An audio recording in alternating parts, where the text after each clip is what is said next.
모세가 홍해에서 이스라엘을 인도하며 그들이 나와서 수르 광야로 들어가서 거기서 사흘 길을 걸었으나 물을 얻지 못하고 마라에 이르렀더니 그곳 물이 서서 마시지 못하겠으므로 그 이름을 마라라 하였더라. 백성이 모세에게 원망하여 이르되 우리가 무엇을 마실까 하며 모세가 여호와께 부르짖었더니 여호와께서 그에게 한 나무를 가리키시니 그가 물에 던지니 물이 달게 되었더라. 거기서 여호와께서 그들을 위하여 법도와 율례를 정하시고 그들을 시험하실세 이르시되 너희가 너희 하나님 나 여호와의 말을 들어 순종하고 내가 보기에 의를 행하며 내 계명에 귀를 기울이며 내 모든 규례를 지키면 내가 애굽 사람에게 내린 모든 질병 중 하나도 너희에게 내리지 아니하리니 나는 너희를 치료하는 여호와임이라. 그들이 엘림에 이르니 거기에 물샘 12과 종려나무 70그루가 있는지라. 거기서 그들이 그 물 곁에 장막을 치니라. 여러분, 제가 드리는 지금 이 병명을 한번 맞춰보십시오. 무슨 병인지. 이 병의 원인은 뚜렷하게 밝혀져 있지가 않습니다. 모든 어린아이들이 경험하는 병이기도 합니다. 대개 이 병을 앓는 아이들은 저녁쯤 되면 통증이 막 나와서 아프다고 소리를 쳐요. 심한 경우에는 한밤중에 자다가도 깨서 아프다고 소리를 냅니다. 아프다고.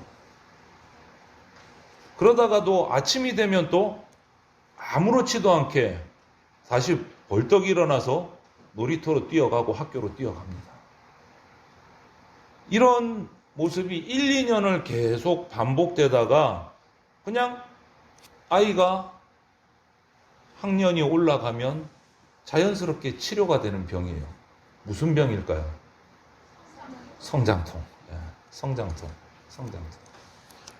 그런데 우리 성도들의 신앙생활 중에도 신앙을 가지고 평생을 우리가 신앙의 여정을 해 가는데 이런 성장통이 똑같이 있다.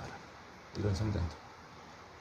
본문의 이스라엘 백성이 바로 그런 성장통을 지금 경험하고 있는 중이에요. 가나안을 향해서 가는데 애굽을 탈출해서 이제 홍해를 건너서 광야로 들어서면서부터 이 성장통을 경험하기 시작하는 거예요. 출애굽기 14장에 보면 이스라엘 백성들이 잊을 수 없는 기가 막힌 경험을 합니다. 그게 뭡니까? 홍해 바다를 하나님께서 갈라주셔서 그 바다를 걸어서 건너는 거예요. 이거는 정말 꿈에도 생각하지 못한 상상할 수 없는 엄청난 기적을 경험한 거예요. 그리고 그 기적을 통해서 뒤에 자신들을 따라잡아서 잡아가기 위해서 따라오는 애국 군대가 홍해 바다에서 수장되는 모습까지 보면서 엄청난 경험을 한 거예요. 이스라엘 백성에게 있어서 이 홍해를 걸어서 걷는 체험은 우리 지금 그리스도인들과 비교하면 우리가 예수님을 만나고 구원의 체험을 받은 거하고 비슷하다고 볼 수 있어요. 이 사건을 통해서 이스라엘 백성은 우리를 구원하신 하나님이 정말로 살아계신 하나님이시구나를 경험하게 믿게 되는 거예요. 그리고 우리가 정말 하나님께서 우리를 자녀 삼아서 이렇게 살려주셨구나 기쁨도 만나게 되는 거예요. 그래서 성경을 보면 홍해를 건넌 후에 이스라엘 백성들은 소고치면서 춤을 추면서 찬양을 하고 축제를 벌였어요. 그리고 그 이후에 구름 기둥과 불 기둥을 하나님께서 보내셔서 뜨거운 낮에는 구름 기둥으로 그늘을 지게 하셔서 시원하게 광야길을 갈 수 있게 해주셨고, 해가 떨어지면 영도에 가깝게 떨어지는 그 추운 날씨에 불기둥을 보내주셔서 불기둥 주위에서 장막을 치고 따뜻하게 밤을 지낼 수 있도록 인도해 주셨어요. 그것이 가나안 땅에 들어가기까지 변함없이 그렇게 보호하고 인도해 주셨어요. 이렇게 하나님의 임재와 보호하심을 경험하면서 이제 홍해를 건너서 약속의 땅인 가나안 땅으로 출발을 하는 거예요. 새로운 인생이 시작이 되는 겁니다. 애굽의 노예 생활에 찌들어 있던 인생이 이제 새롭게 바뀐 거예요. 그런데 이렇게 멋지게 축제하면서 홍해를 갈라서 거느면서 불기둥과 구름기둥의 인도하심으로 그 기적을 날마다 체험하면서 시작해서 걸었는데 그러고 나서 딱 3일 만에 바뀌었어요. 상황이 바뀌었어요. 완전히 다른 상황이 이스라엘 백성을 기다리고 있었어요. 뭐냐? 메마른 광야, 사막과 같은 그 광야를 지날 때 제일 필요한 게 뭡니까?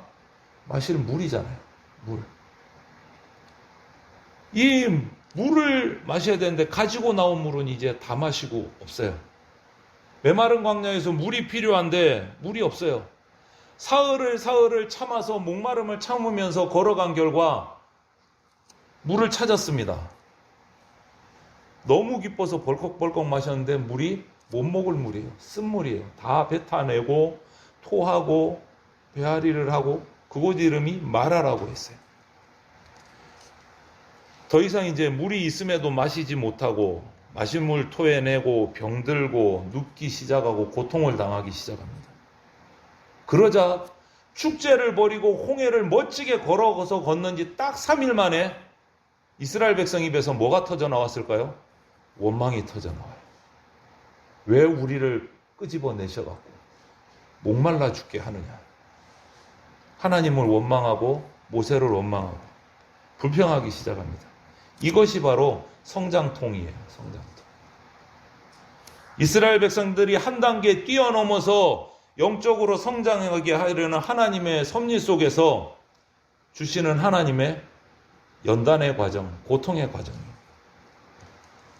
바로 이때 하나님이 그들의 원망을 들으시고 모세의 기도를 들으시고 오셔서 치료해 주십니다. 그때 처음 등장한 이름이 뭐냐? 하나님의 이름이 바로 여호와 라파, 치료하시는 하나님. 라파는요, 치료하신다는 뜻이에요. 치료하신다. 그래서 여호와 라파는 치료하시는 하나님이라는 의미가 있어요. 이스라엘 백성이 쓴물 마라에서 치료하시는 하나님 여호와 라파를 만난 거예요. 우리가 믿음의 여정을 이렇게 광야길을 가는 이스라엘 백성과 똑같이 믿음의 여정을 평생 걸어가면서 좋을 때도 있지만 이렇게 목말라서 마실 수 없는 물을 만나는 고통의 때도 있어요. 이것을 우리가 어떻게 극복하고 하나님의 은혜를 누리면서 살아갈 수 있을까? 오늘 그 비결을 이 이스라엘 백성의 성장통에서 발견할 수 있기를 바랍니다. 믿음의 여정에서 고통을 만날 때 우리가 해야 될 일이 뭘까? 첫 번째는 구원받은 후에도 광야길이 있다라는 것을 기억해야 돼요. 멋지게 애굽을 탈출해서 이제 모든 게 행복할 줄만 알았는데 홍해를 건너면서 행복할 줄만 알았는데 광야길이 나왔어요. 목마름을 3일 동안 겪었습니다. 그리고 간신히 물이 있는 곳에 마라라는 곳에 도착했는데 쓴물이라서 마실 수가 없어요. 출애굽하고 회피할 줄만 알았습니다. 그런데 고통이 다가왔어요. 예수님 만나고 행복할 줄만 알았습니다. 예수님 만나고 복 받을 줄만 알았습니다. 그런데 거기가 새로운 여행의 첫걸음 시작이라는 것을 우리가 잊지 말아야 돼요. 광야가 있다라는 광야가. 모세가 홍해에서 이스라엘을 인도하며 그들이 나와서 수르 광야로 들어가서 거기서 사흘 길을 걸었으나 물을 얻지 못하고 멋지게 탈출했습니다. 홍해를 건넜습니다. 그런데 메마른 땅이 기다리고 있었습니다. 수르 광야입니다. 홍해에서 건짐을 받았지만 이제 새로운 광야 여정이 시작되는 거예요. 거기가 끝이 아니었어요. 물론 이들에게는 가나안 땅이 약속되어 있습니다. 젖과 꿀이 흐르는 기가 막히게 좋은 땅, 하나님이 우리에게 주시기로 약속한 땅이 기다리고 있어요. 그건 하나님이 우리에게 주신 분명한 약속입니다. 그럼에도 불구하고 그 약속의 땅에 들어가기까지 광야의 길을 걸어야 했어요.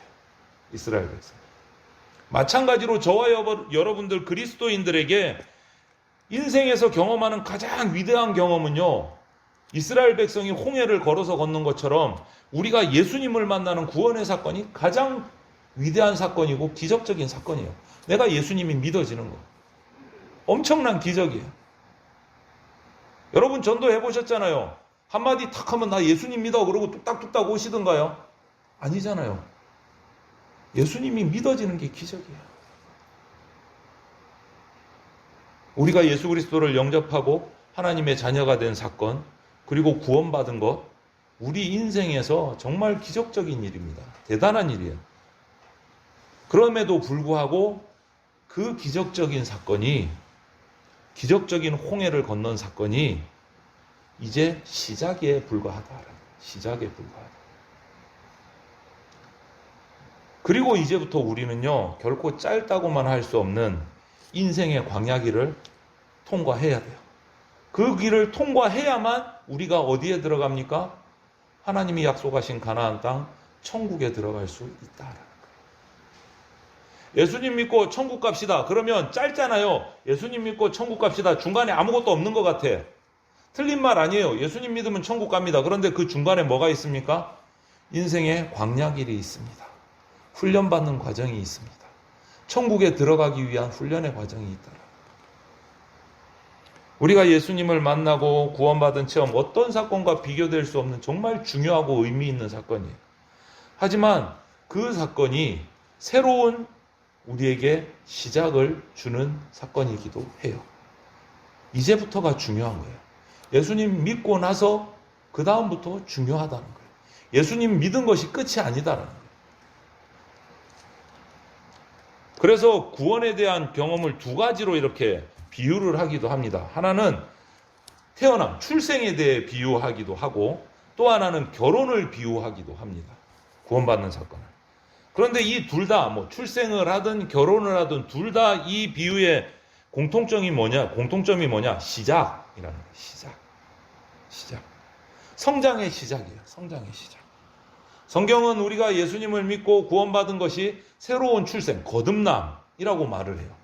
거듭남, 새로운 출생이라고 말해요. 출생을 했으면 끝납니까? 갓난아이가 엄마 뱃속에서 태어나면 끝입니까? 아니요. 그때부터 이제 뭐가 시작됩니까? 자라야 돼요. 자라야 돼요.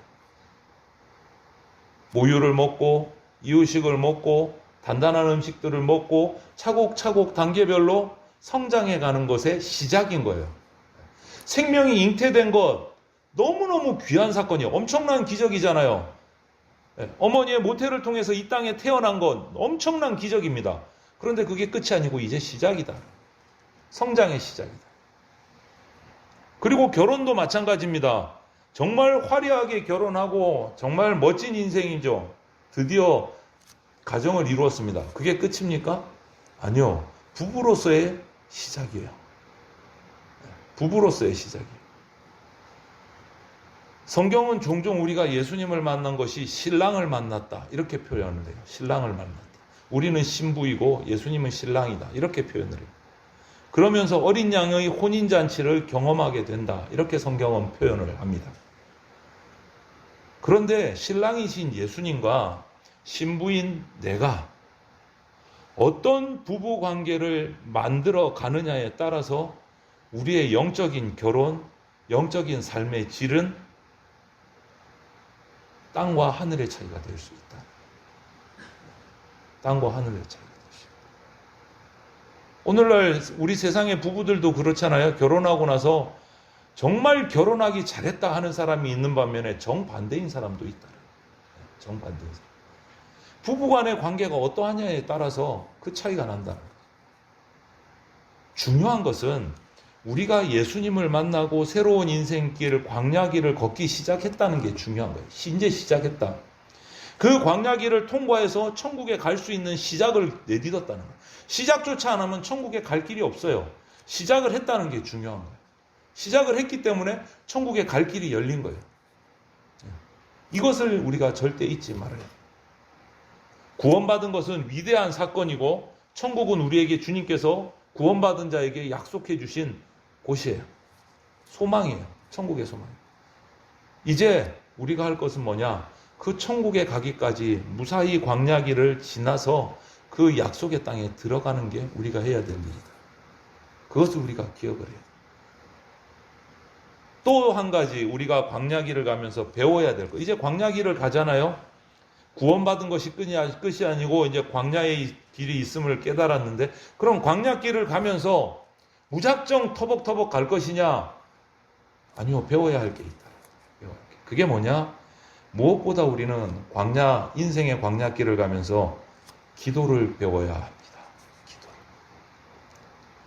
기도 중에도 특별히 우리가 광야길을 시작하는 입장에서 배워야 할 기도는 부르짖는 기도를 배워야 돼요.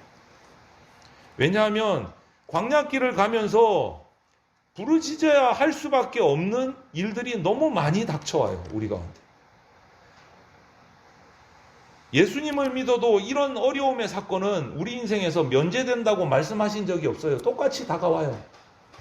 예수 믿는다고 항상 편안하기만 하느냐? 아니요.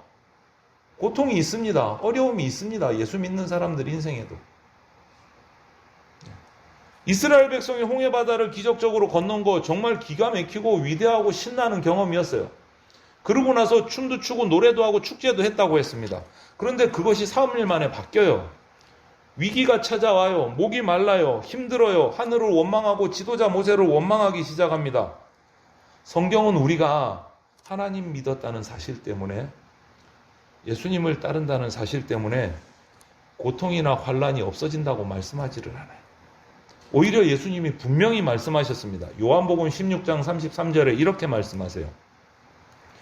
세상에서는 너희가 환란을 당하나 담대하라. 내가 세상을 이기었노라. 세상에는 너희가 환란을 당하지 않을 것이나 그러면 너무나 좋겠는데 우리 욕심으로는 그렇게 말씀하지 않으세요. 너희가, 나를 믿는 너희가 환란을 당하나, 그 다음이 중요한 거예요. 담대하라. 내가 세상을 이겼노라.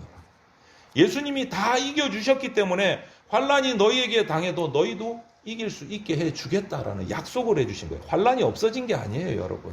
환란 앞에서 쭈그러들지 마세요. 환란 앞에서 원망하지 마세요. 예수님이 이길 힘을 주십니다. 그러면 어떻게 해야 될까요? 기도해야 돼요. 그래서 광야길에서 배워야 될 것이 기도인 거예요. 특히 부르짖는 기도를 배우셔야 돼요. 여러분, 급한 일이 생기는데 그것만 해도 그러잖아요. 운전을 하시는 분이나 아니면 대중교통을 이용하시는 분도 가다가 사고 직전에 급정거를 해갖고 간신히 사고를 막고 급정거를 해서 덜커덕거리고 쓸 때 여러분 입에서 어떤 말이 나옵니까? 아이고 하나님 감사합니다. 이렇게 나옵니까? 어떻게 나옵니까? 비명소리가 나잖아요. 비명소리가. 소리를 지르잖아요. 어려운 고통이 순식간에 닥쳐왔는데 잠잠히 기도하시는 분은 별로 없어요. 부르짖어야죠. 부르짖어야죠.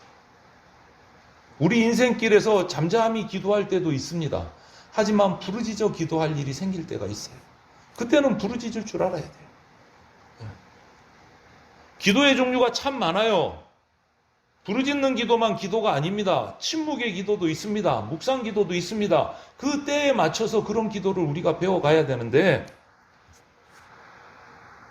조용히 드리는 묵상 기도는요. 하나님의 임재를 경험하는 기도예요. 너무너무 은혜가 됩니다. 너무너무 은혜가 됩니다. 그런데 신앙생활을 처음 시작했거나 이제 예수님을 만나서 이제 막 시작하려고 하는 성도들에게는요. 묵상기도, 침묵기도보다는 부르짖는 기도가 더 중요합니다. 왜냐하면 처음부터 신앙의 연수가 얼마 안 되고 말씀을 배운 지 얼마 안 됐는데 침묵기도를 배우면 그냥 눈 감으면 조금 있으면 졸리고 집중이 안 돼요. 자버려요. 자버려요.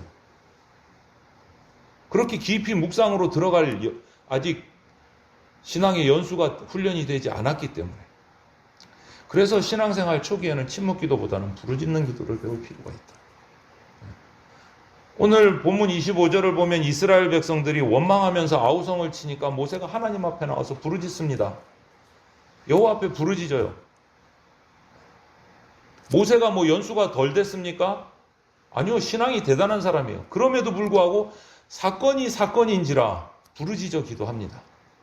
침묵기도를 못해서 기도하는 게 못해서 기도하는 거 안 하는 게 아니고 지금 사건이 사건인지라 부르짖어 기도하는 거예요. 영어 성경을 보면 cried out이라고 돼 있어요. 이게 뭐냐면 속에서 터져 나오는 모든 것들을 하나님 앞에 다 쏟아내고 부르짖는 거예요. 다 쏟아내고 부르짖는 거예요. 지금 나에게 다가오는, 저와 여러분들에게 다가오는 뭐 인생의 부담이나 걱정이나 염려나 불안, 이런 것들을 그냥 속에 담아놓지 마시고 하나님 앞에 나와서 다 부르짖어 쏟아놓으라는 거예요. 그렇게 구하라는 거예요. 그것이 부르짖는 기도예요. 이것은 내 모든 문제를 주님 앞에 완전히 맡기는 거예요. 완전히 주님 앞에 집중하는 기도의 형태가 부르짖는 기도예요. 이런 부르짖는 기도에는 놀라운 효과가 있습니다. 왜 부르짖는 기도가 중요할까? 우리 성장 과정에서도 여러분 출생 비유를 했잖아요. 성장통 얘기를 했는데 성장의 과정에서도 관찰할 수 있습니다. 갓난아이가 모태에서 이제 갓 나왔습니다. 말할 줄 모릅니다. 표현할 줄도 몰라요. 그들이 할 수 있는 게 뭡니까? 배가 고프면 울어요. 더우면 울어요. 추우면 울어요. 아프면 울어요. 계속 울어요. 소리 질러서 울어요. 왜 그래요? 부르짖는 거예요. 누구 들으라고? 엄마 들으라고. 나 좀 배부르게 해달라고. 나 좀 안 춥게 해달라고. 나 좀 안 덥게 해달라고. 부르짖는 거예요. 우는 거예요. 때를 쓰면서 우는 거예요. 그것이 신앙 초기의 그리스도인과 똑같아요. 갓난아이가 배고픈데 이러고 있으면 엄마가 밥 주겠지. 밥 주실 겁니까? 모유를 물리겠습니까? 그런 아이. 아이고 착하다. 그냥 안고 있는 거죠. 배고픈 줄도 몰라요. 추운 줄도 몰라요. 부르짖어야 알아요. 우리가 부르짖어야 하나님이 들으시고, 부르짖을 때 우리가 얼마나 급박함을 하나님도 아세요. 다 아시지만 우리가 부르짖을 때 준비한 것을 주세요. 모세가 부르짖습니다. 모세가 부르짖어요. 그래서 성경도 부르짖으라고 했어요. 설교 시간이면 한번 따라해 보십시오, 여러분. 다이얼 333. 이거를 꼭 기억하십시오. 이게 뭐냐? 예레미야서 33장 3절. 3이 3개예요. 예레미야서 33장 3절. 구원번호예요. 세상에서는 급하면 전화번호가 몇 번이죠? 119. 신앙생활에서 급하면 번호가 몇 번일까요? 333이에요. 예레미야서 33장 3절에 이 말씀이 있습니다. 너는 내게 부르짖으라. 내가 내게 응답하겠고 내가 알지 못하는 크고 은밀한 일을 내게 보이리라. 여러분, 여러분이 부르짖으면 하나님께서 응답하신다고 약속하셨어요. 내가 뭔지 모르지만 너무 힘들어서 부르짖으면 그 은밀한 일을 우리에게 보여주시리라고 약속하신 거예요. 예레미야서 33장 3절이요. 33장 3절. 신앙의 구급 번호예요. 몇 번이라고요? 333. 너는 내게 부르짖으라. 내가 내게 응답하겠고 내가 알지 못하는 크고 은밀한 일을 내게 보이리라. 약속하셨어요. 위급할 때 333을 외치세요. 예레미야서 33장 3절을 기억하세요. 모세가 오늘 부르짖자 하나님께서 즉각 해결해 주십니다. 그의 명령대로 마라의 그 쓴물 옆에 있는 나뭇가지를 마라의 그 쓴물 우물에 던지자 마실 수 있는 물로 바뀌었어요. 단물로 바뀌었어요. 이렇게 기도의 응답을 해주시는 하나님이 이렇게 기도의 응답을 다 들어주시고 나서 마지막에 뭐라고 말씀하십니까? 자신이 누군지를 알려줘요. 치료하는 하나님이다. 뭐라고요? 여호와 라파의 하나님이다. 치료하시는 하나님이다. 하나님의 백성들이 아직도 알 수 없는 우리 인생의 여러 가지 고통 속에서 헤매고 있다면 그 이유가 뭐냐? 여러분, 오늘 말씀에 의하면 우리가 충분히 부르짖어서 구하지 못했기 때문에 응답받지 못하는 거예요. 333이요. 부르짖으라. 내가 너에게 응답하겠다. 약속하셨습니다. 그런데 응답이 없다. 그럼 뭐가 빠진 거예요? 하나님이 졸고 계신 거예요? 아니요, 하나님 그러신 분 아니세요. 내가 부르짖음이 부족한 거예요. 부르짖음이 부족한 거예요.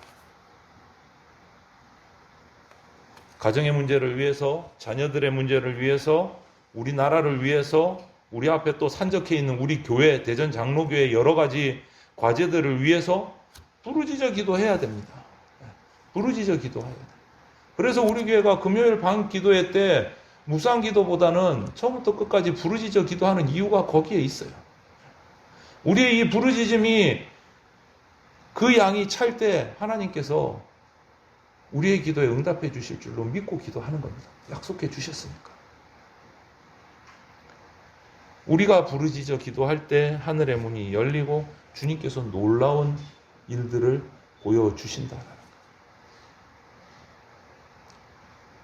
오늘 우리 집사님도 유원사님도 또 이외에도 여러 가지로 우리 노정들 가운데 몸이 불편하신 분들 많이 계신데 부르짖어 기도합니다. 금요일마다 우리 기도하고 있습니다. 노정들을 위해서.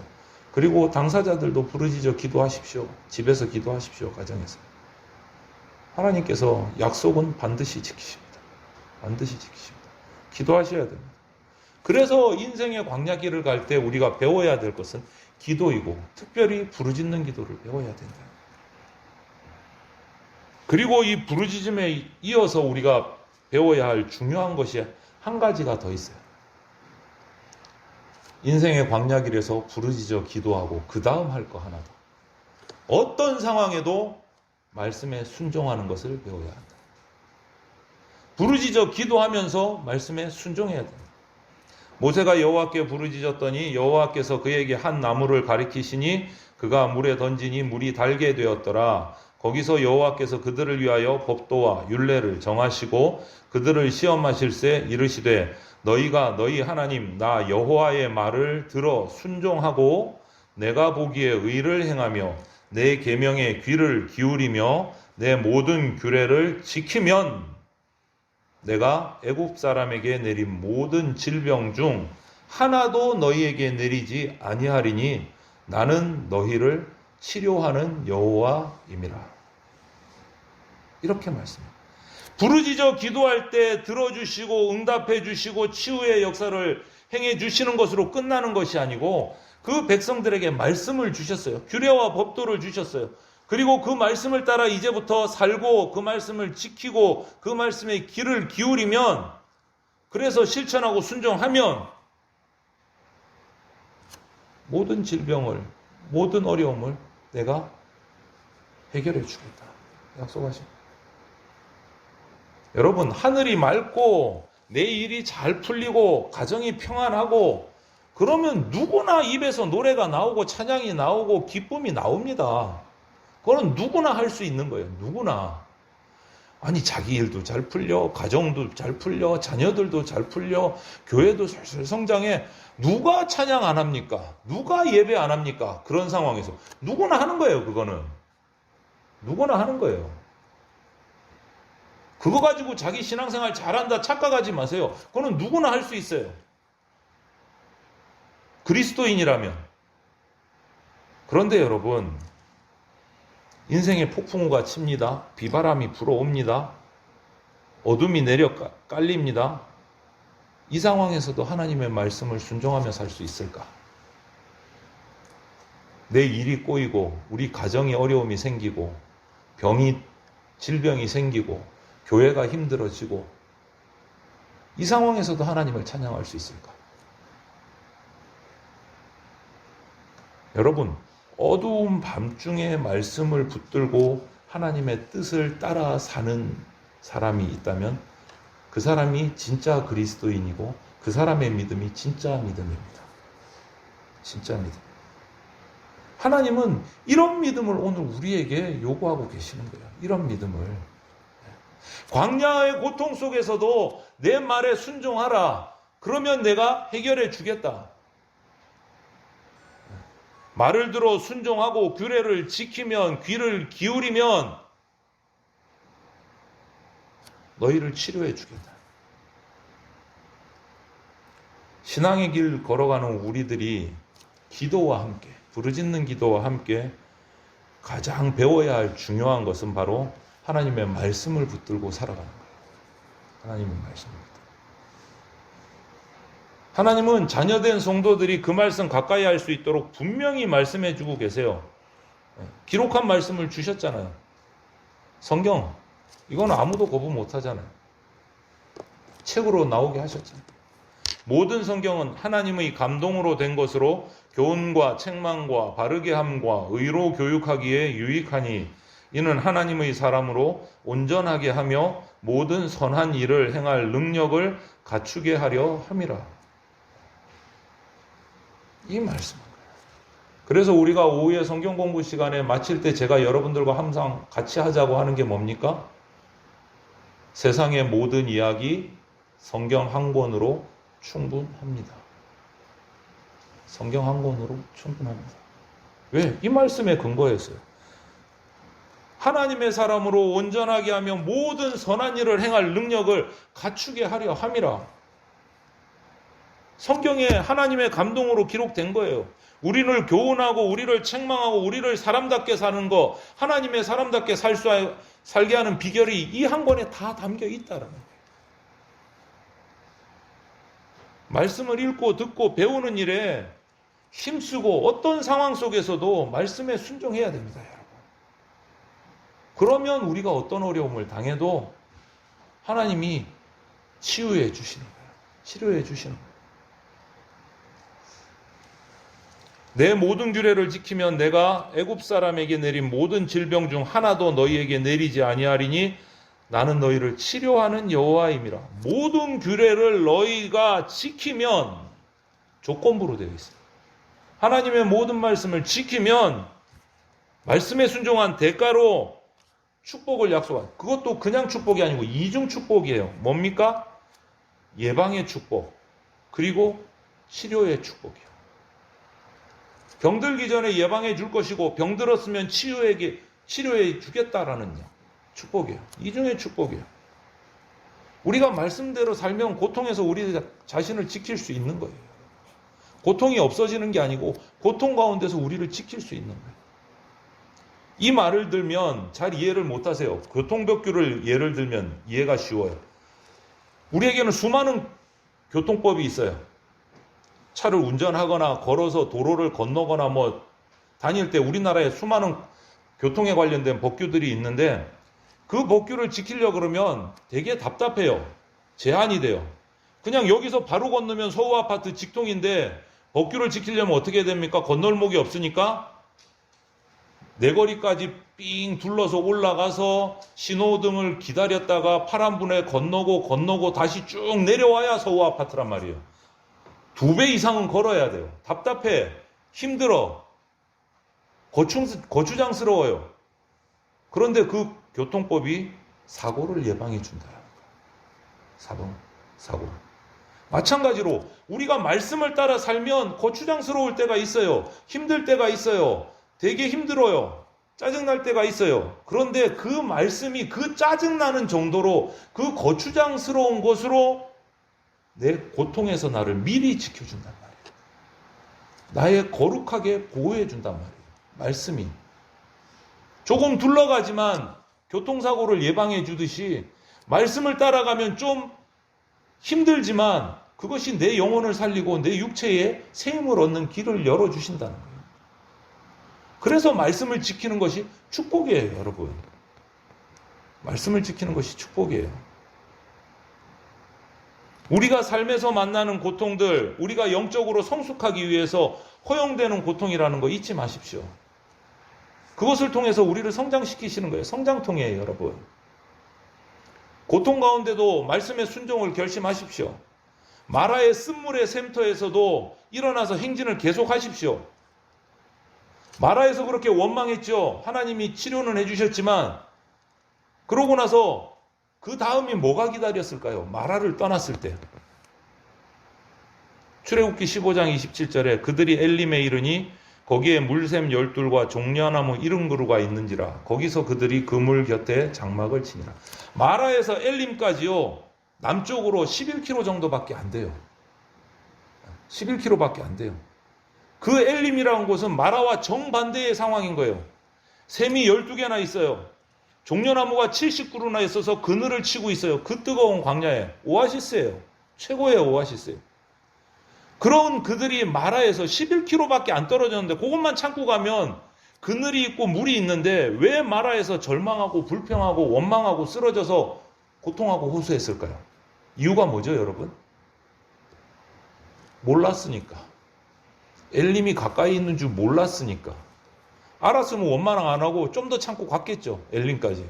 몰랐으니까. 엘림이 안 보이니까 원망하고 마라에서 투정 부리고 한 거예요. 몰랐으니까. 그런데 여러분 중요한 거는 이스라엘 백성이 몰랐지만 엘림은 있었어요. 이스라엘에게는 보이지 않았지만 엘림은 있었어요. 우리에게는 보이지 않지만 우리는 아직 알지 못하지만 하나님은 준비하고 계세요. 뭐를요? 우리 인생 광야에 엘림을 준비하고 계세요. 우리는 안 보일 수 있어요. 우리는 아직 모를 수 있어요. 그런데 11km만 가면 하나님이 준비하신 엘림 오아시스가 있어요. 그것을 믿음으로 받아야 돼요. 원망하지 말고 불평하지 말고